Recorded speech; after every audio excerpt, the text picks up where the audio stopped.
కాబట్టి ఏమంటే మేము దాన్ని ప్రధానమైన అజెండాగా తీసుకుంటాం. ఆ ప్రజల్లోకి కూడా ఆ విషయాలతోనే మేము ముందుకు పోతాం. ఇప్పుడు భారత్ జోడో యాత్ర రాహుల్ గాంధీ దేశవ్యాప్తంగా చేశారు, మీకు ఐడియా ఉంది. అది కాంగ్రెస్ పార్టీ ఆయా రాష్ట్రాలన్నింటిలో ఇంక్లూడింగ్ ఆంధ్రప్రదేశ్లో పికప్ కావడానికి ఏమైనా ఉపయోగపడుతుంది అనుకుంటున్నారు?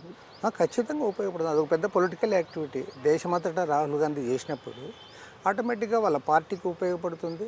వాళ్ళ పార్టీకి ఉపయోగపడమే కాకుండా ప్రతిపక్ష పార్టీల యొక్క ఇప్పుడు ఇండియా కూటమి ఏదైతే ఏర్పాటు చేశారో జాతీయ స్థాయిలో దానికి కూడా ఉపయోగపడుతుంది. ఉదాహరణకి ఇవాళ రాహుల్ గాంధీ గారు యూపీలో చేస్తున్నాడు. యూపీలో ఇప్పుడు సమాజ్వాదీ పార్టీ కాంగ్రెస్ ఇద్దరు కలిసి ఎన్నికలకు పోతూ ఉన్నారు. కాబట్టి ఇప్పుడు యూపీలో ఏదైతే రాజీవ్ గాంధీ పాదయాత్ర చేస్తున్నాడో అక్కడ రెండు పార్టీలకు ఉపయోగపడుతుంది, కంపల్సరీ ఉపయోగపడుతుంది. ఇప్పుడు తెలంగాణలో రేవంత్ రెడ్డి సీఎం అయ్యారు, సో మీరు పొత్తులోనే ఉన్నారు అక్కడ. రేపు ఎన్నికల సందర్భంలో మీరు కాంగ్రెస్తో కలిసి వెళ్తున్న సందర్భంలో రేవంత్ రెడ్డి గారిని తీసుకొచ్చి ఇక్కడ ఆంధ్రప్రదేశ్లో ఏమైనా ఎన్నికల ప్రచారంలో చేస్తారా? ఖచ్చితంగా యాజ్ కాంగ్రెస్ లీడర్గా ఇన్వైట్ చేస్తాం. ఈవెన్ తెలంగాణ సీఎంగా ఇన్వైట్ చేస్తాం.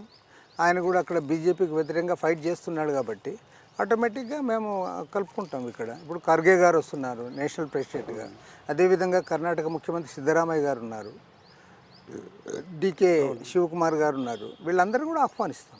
ఎందుకంటే అందరూ కలిసికట్టుగా ముందుకు సాగాల్సిందే. ఇది నేను ఒకటే చెప్పదలుచుకున్నా, మళ్ళీ హ్యాట్రిక్ కొట్టి మళ్ళీ నరేంద్ర మోడీ గారు ఈ దేశానికి ప్రధానమంత్రి అయితే దేశం మరింత ప్రమాదంలో పడుతుంది. ఇవాళ ఏదైతే మనం వాయిస్ ఇస్తూ ఉన్నామో ఆ వాయిస్ని వాళ్ళు తొక్కిపట్టడానికి ప్రయత్నం చేస్తూ ఉన్నారు. ప్రజాస్వామ్యానికి ఇవాళ పాతరేయాలని చూస్తూ ఉన్నారు.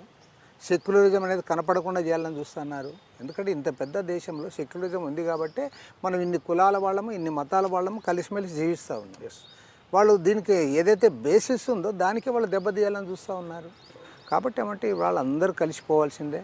ఈ రాష్ట్రాల ముఖ్యమంత్రులే కాదు, భారతదేశము సమైక్యంగా ముందుకు సాగాలి. అన్ని కులాలు మతాలు భాషలు మాట్లాడే వాళ్ళందరూ కూడా ఒక లౌకికవాదంతో ముందుకు సాగాలి. అభివృద్ధి కావాలంటే మాత్రం ఖచ్చితంగా భారతీయ జనతా పార్టీ ప్రభుత్వాన్ని గద్దె దించాలి.